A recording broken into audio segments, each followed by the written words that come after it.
Hola a todos y bienvenidos a este humilde canal de aficionados al metal y al bricolaje. En esta ocasión os traigo el vídeo de la reparación de unas piezas para restaurar un torno de sobremesa antiguo.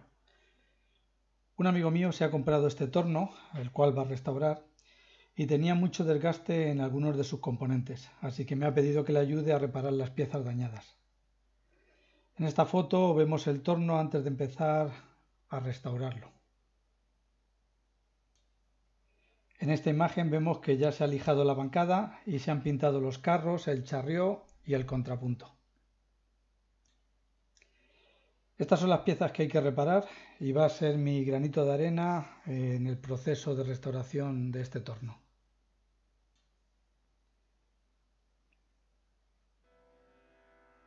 Esta es una tuerca que lleva un casquillo de bronce cuyo diámetro interior se ha ovalado por el rozamiento con el eje.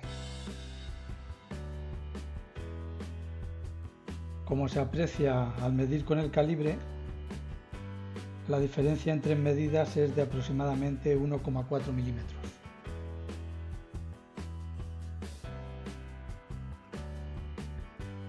Por lo tanto, mi primer trabajo va a consistir en cambiar este casquillo de bronce por uno nuevo.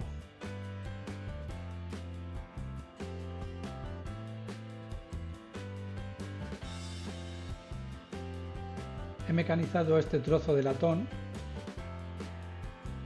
para usarlo como pistón y poder sacar el casquillo.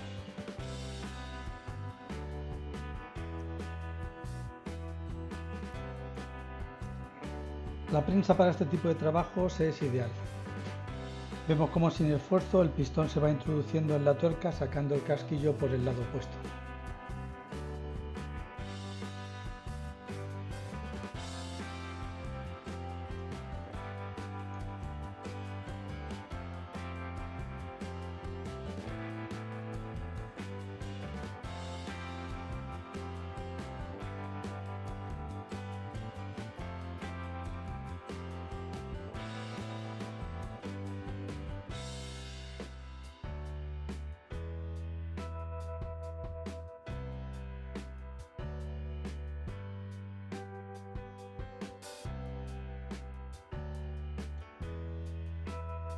Aquí estoy midiendo el diámetro interior de la tuerca, que da justo 25 milímetros, y lo primero que voy a hacer es colocar el eje entre puntos y mecanizar el extremo del eje donde va la tuerca.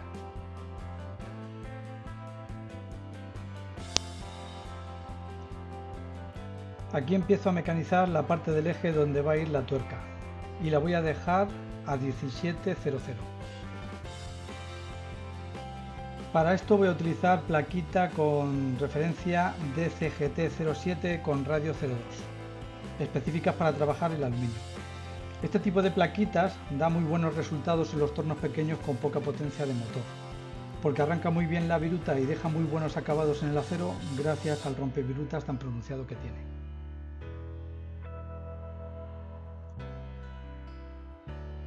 Vamos a darle un poco de velocidad al vídeo para que no se eternice el proceso y tras varias pasadas hasta dejarlo a medida, unas últimas pasadas con la lija para dejar buen acabado y tras comprobar con el micrómetro que el diámetro ha quedado a la medida correcta, que en este caso son 17,00,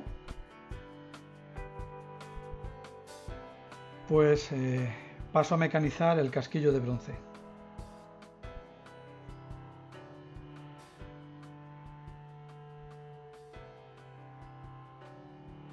Con el proceso de punteado y taladrado hasta llegar a un diámetro de 16 milímetros.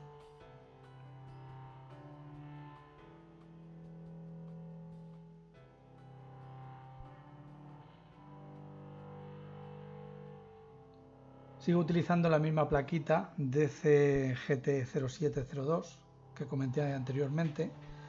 También va muy bien en los latones y en el bronce. Deja unos acabados muy buenos.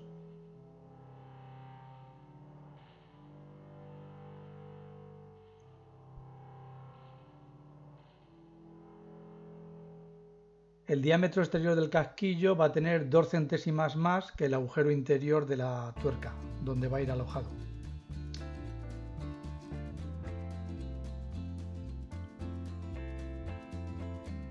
Así que le doy varias pasadas, comprobando en un primer momento con el calibre, hasta aproximarme a la medida que he comentado antes.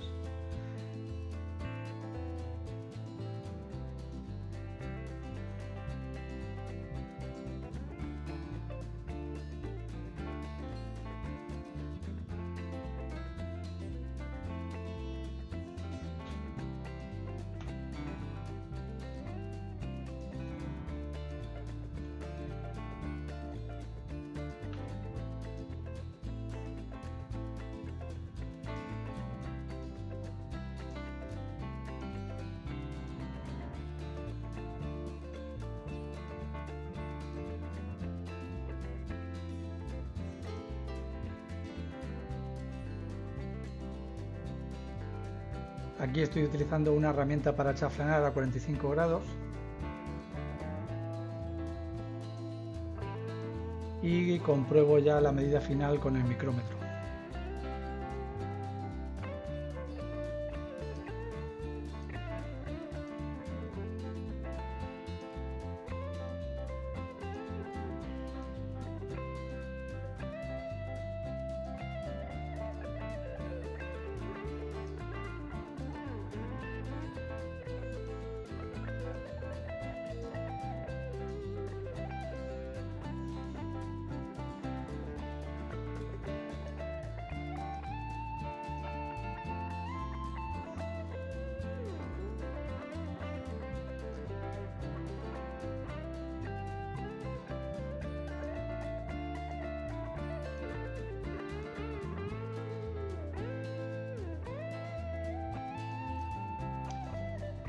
Aquí ya voy a introducir el casquillo en el interior de la tuerca. La tuerca tiene un diámetro interior de 25 milímetros justos y el casquillo tiene 2 centésimas más.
Y bueno, pues la tuerca ya está lista para el siguiente proceso de mecanizado, que consistirá en dejar a medida el diámetro interior del casquillo y refrentar el lado que sobresale.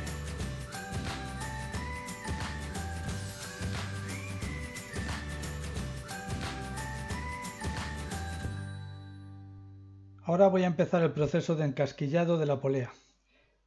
Tras centrar la polea lo mejor posible en el plato de 4 garras, lo cual me ha costado bastante porque la polea está bastante deformada, voy a mandrinar el diámetro interior usando una plaquita CCMT09 con radio 04.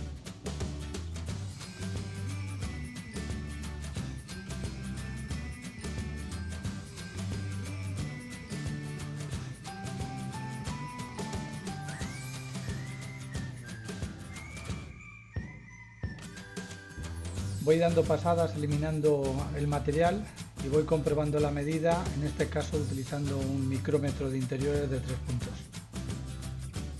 Claro, no siempre es posible disponer de este tipo de calibres para todos los diámetros de agujeros interiores.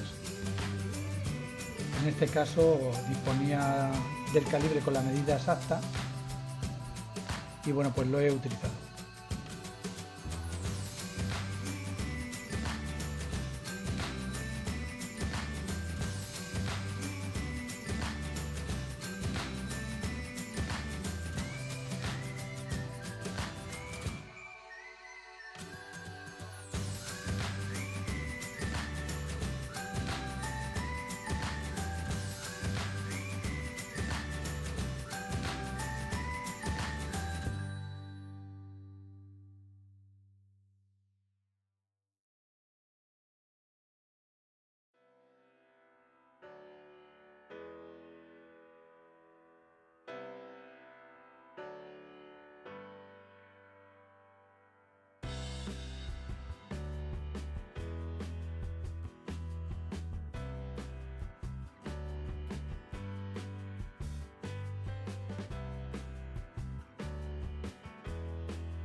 Como los aficionados no solemos tener los calibres interiores de 3 puntos porque son muy caros, existen en el mercado un juego de calibres telescópicos para interiores que son bastante económicos y que sirven para un rango de medidas muy amplio.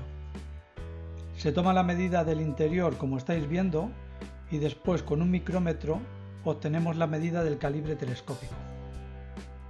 De esta forma, y una vez que cogemos práctica con estos calibres, las medidas que se obtienen son bastante precisas.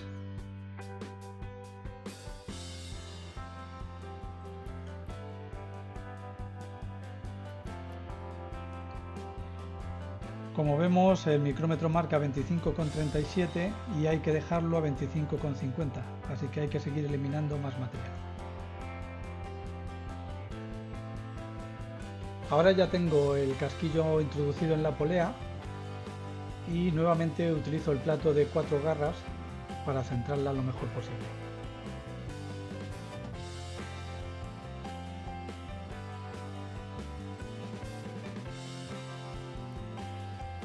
Y el último proceso de mecanizado que voy a hacer en el torno va a ser mandrinar el agujero interior del casquillo al diámetro necesario.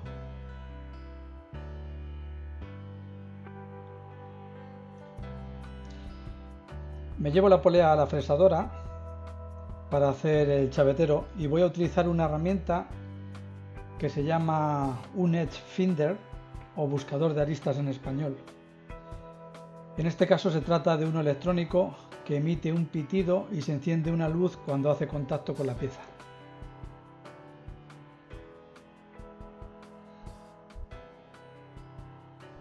Aquí vemos cómo se enciende la luz, eso significa que está tocando la herramienta con la arista de la pieza.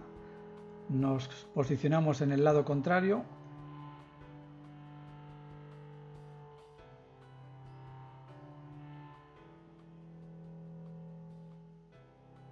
y cuando se vuelve a encender la luz, al igual que también emite un pitido, pues le tenemos haciendo contacto.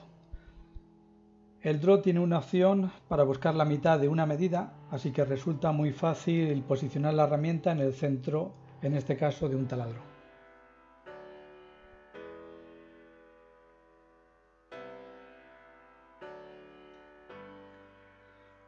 Llevo el eje X a 0 y entonces ya tendré la herramienta posicionada justo en el centro del agujero.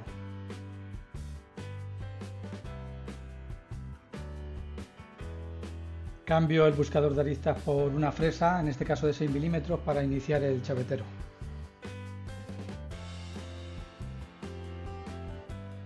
Y una vez posicionada la herramienta en el centro del taladro, voy a utilizar el eje Y para ir dando pasadas al chavetero.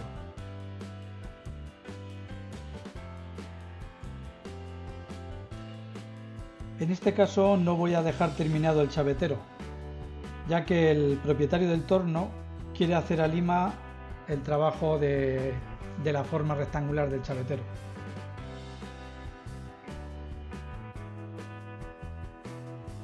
Así que simplemente me voy a limitar a dejarle marcado la ranura y profundizar 2 milímetros con la fresa.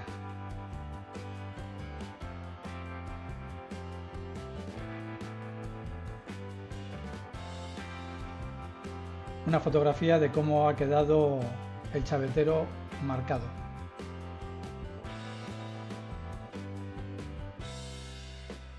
En un principio pensábamos que este eje estaba doblado porque mi amigo me comentaba que cuando giraba este eje con los engranajes que llevaba se quedaba bloqueado. Eso nos hacía pensar de que el eje podía estar doblado y cuando llegaba a cierto punto los engranajes perdían la holgura que tenían entre ellos y se quedaba bloqueado. Así que lo que hice fue darle un punto en cada uno de los extremos y posicionar la pieza entre puntos para verificar con el comparador si realmente tenía un salto significativo. Aquí puede comprobar que no, que tenía aproximadamente unas 3 centésimas de salto, lo cual no era suficiente para que el eje al girar se quedase bloqueado. Al final se pudo comprobar que el problema estaba entre los dientes de uno de los engranajes y por lo tanto no ha sido necesario fabricar este eje desde cero.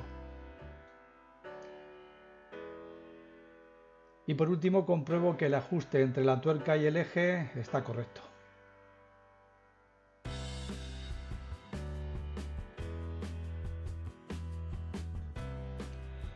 Y nada más, esta ha sido mi humilde aportación a este trabajo de restauración. Espero que os haya gustado, suscribiros al canal si queréis ver mis nuevos trabajos y nos vemos en el próximo vídeo.